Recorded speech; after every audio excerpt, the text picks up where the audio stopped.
guys, welcome back. I'm so excited today because I'm finally going to start daily vlogging again, which is something that I kind of got into and then I completely stopped. And I really never said why I stopped, and that is exactly what I'm going to do today. I'm going to cover a lot of things as I daily vlog, some of which are deeply personal, and then some of them are just going to be, product reviews or fun things that are happening. But I think it's important for me to start my daily vlogging adventure by kind of explaining why I stopped vlogging, and then what happened before that and kind of what's happening now, just to kind of bring everybody up to speed so you sort of understand where I'm coming from and you get to know me a little bit better. Now that said, none of this is said in an attempt to upset anyone or inflame any situation. It has been 500 and I think almost 550 days since the incident that happened that basically changed the trajectory of my life. And I finally feel just ready to talk about that. And so here goes, let's get into it. All right, if you've watched my earlier vlogs, then you know that I was married before. And I was married to a military officer, and we had two beautiful children together, and we had a rocky and complicated relationship pretty much right from the start. There are a lot of other videos that I'm going to shoot where I talk about certain different dynamics. And again, this is not to air his dirty laundry or mine or anybody else's. It's because when I was going through these things that I will talk about, I went to YouTube because I was ashamed to go to family and friends because it was a secret and a lie that I had lived for so long. I just, I didn't know what to do. And I tried to find strength in people that were on YouTube, and quite frankly, there weren't that many. So when I talk about it, it's not a woe is me, it's a let me try to give you some of the tools that I used to get to where I am from where I was. So all of that to say, what happened on this particular evening, which happened to be the 8th of May, a year and something ago now. My then husband and I were, I believe it was a Friday night, and we were sitting outside, and I was training for a show that I wanted to compete in, so I was not drinking anything, and he was imbibing, which was a constant problem in our relationship. And on this particular evening, he had, let's just say that he imbibed a little too much. And without going into the specifics, because it isn't really germane, on that particular evening, he hit our son, and there had been incidents prior to that, and I think you just kind of learn to live with it as your new normal. It wasn't a heavily violent physically relationship, but it happened enough that I was well aware that it could happen again at any time. And it certainly was escalating. And on this evening, when he hit my then, I believe my son was then 3. My ex-husband was not a small man, 200 and some pounds, and my son was maybe 30 pounds at the time. And there was really no catalyzing event. He asked the kids to do something, and they said, well, mommy said that we could do, and, as I was coming around the corner, he was restraining my daughter, who was trying to get in between him and my son, and then he hit my son in the face. And let me tell you, as a mother, when you look down and see the handprint of your husband on your child's face, there are a lot of emotions that run through your body.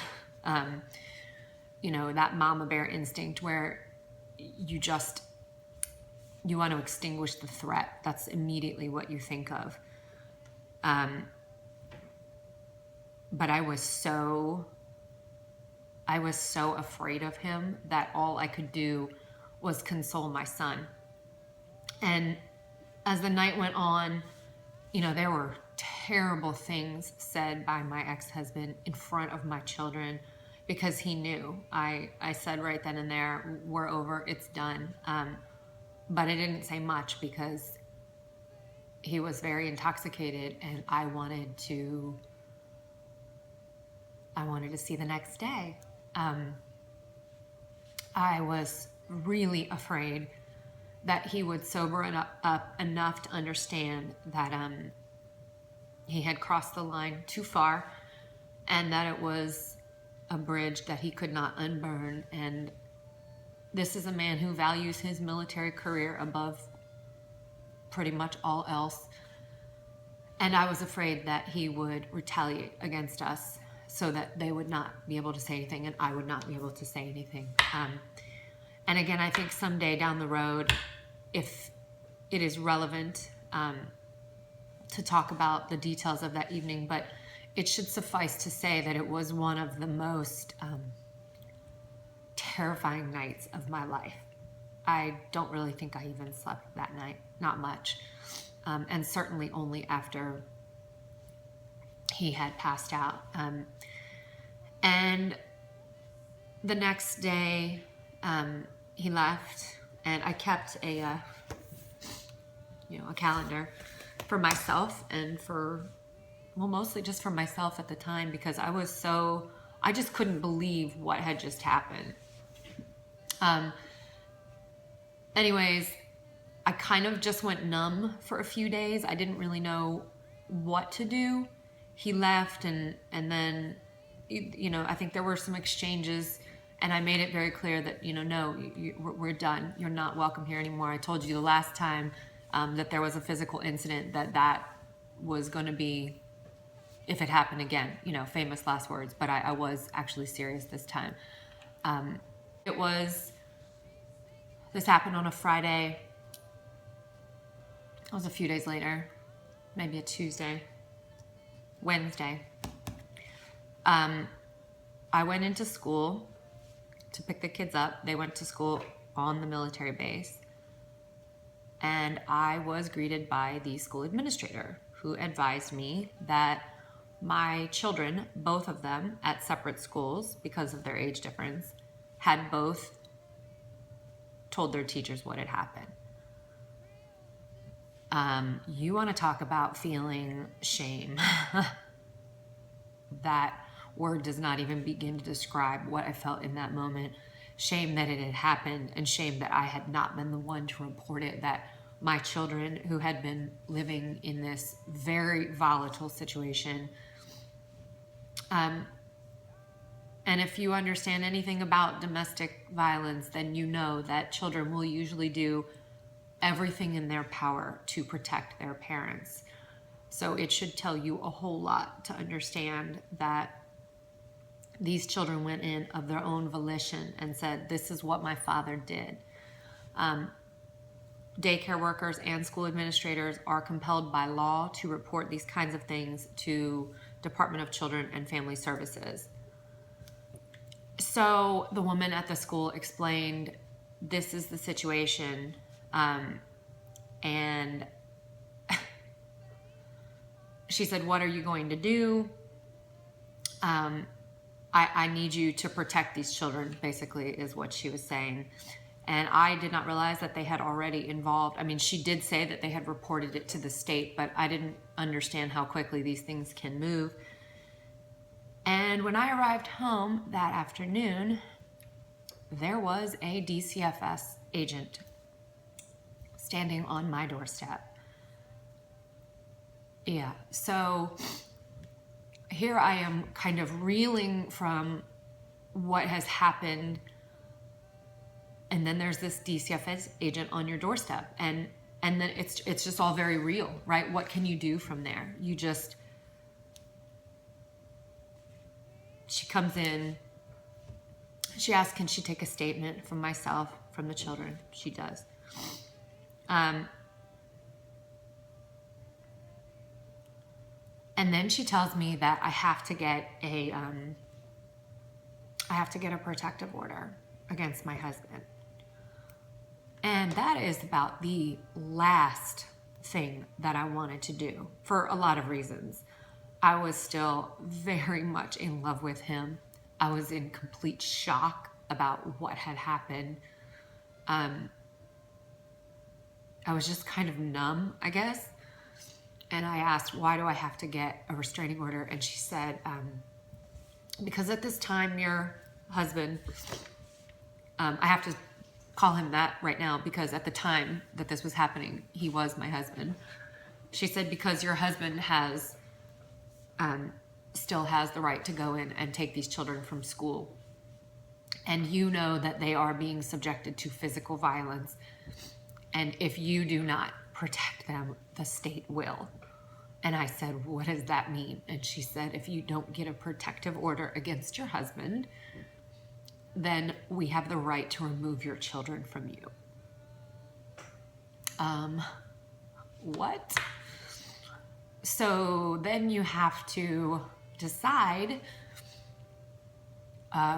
what's more important. And I know in retrospect that immediately I should have agreed to get the protective order. But again, I was just I just couldn't really process what was happening. I mean, it wasn't like this was an isolated incident. There was abuse that went on of various kinds for almost a decade. And I was not in a place where I was making good judgment decisions. Otherwise, I would have gone immediately and gotten a protective order, but I didn't. Again, I was still in love with him. I'm very afraid of him retaliating, but I did not have a choice. So she took my statement and she left. And I went the next morning to the military installation, to the base where he's stationed. We did not live on the base.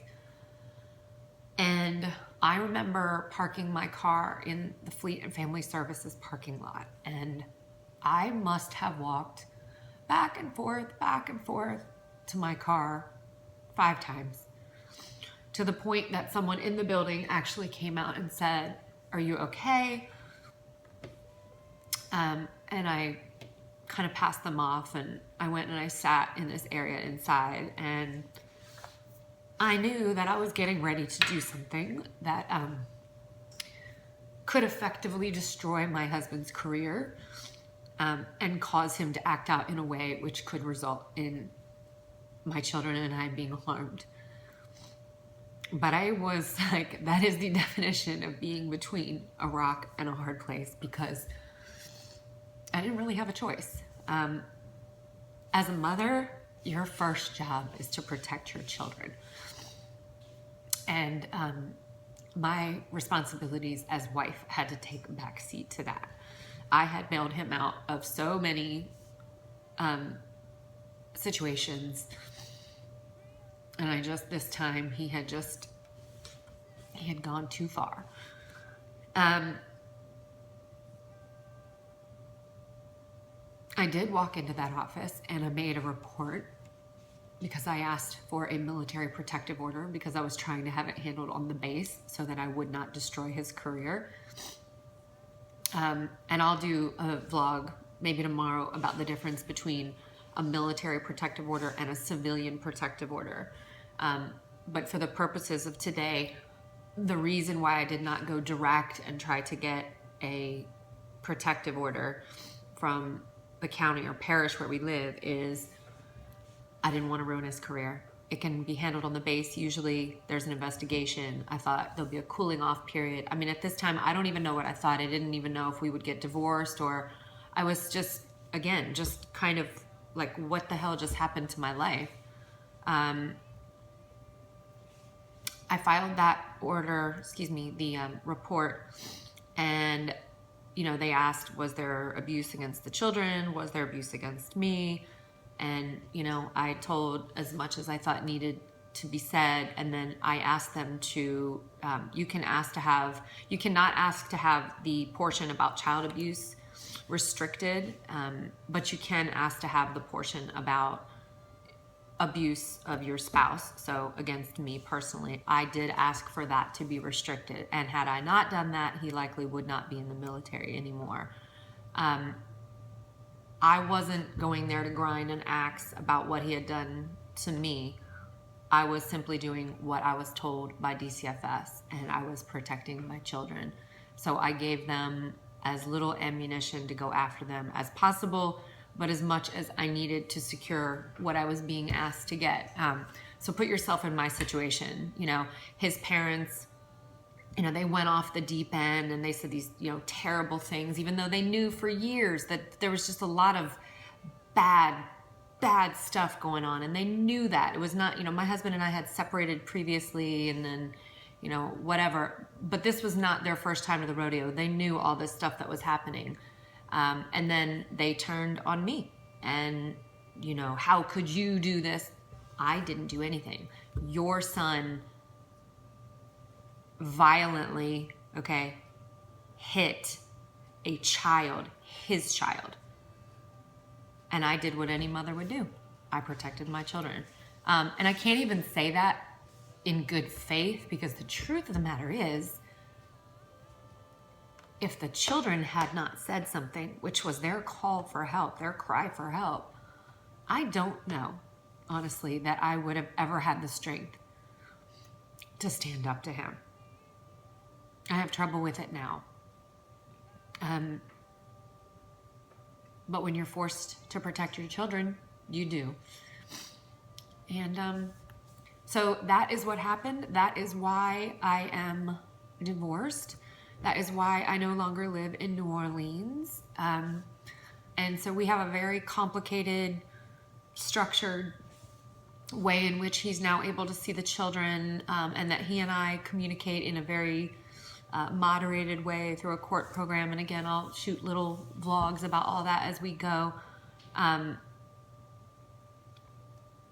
But that is what happened. So that was probably the saddest vlog that I will ever have to shoot, hopefully. I generally try to be a very, very positive person, and even if it's a very negative situation, I try to speak about it, and not in a way that damages anyone. What I'll actually probably talk about is I might talk about this. It's called a power and control wheel. Because I have to tell you the truth, I did not even realize how much abuse was happening until I got into counseling after I left him and I saw this. This was a real eye-opener for me, and I think if you've never seen it, that you should be exposed to it. I knew that I was in an abusive relationship, but I didn't know how bad it was. Even though everyone had told me, you're not yourself anymore. Who are you? What happened to you? Where did you go? I was blind to that because I loved this man, and I poured into this marriage like nobody's business. End of the day, it wasn't enough. It wasn't enough. So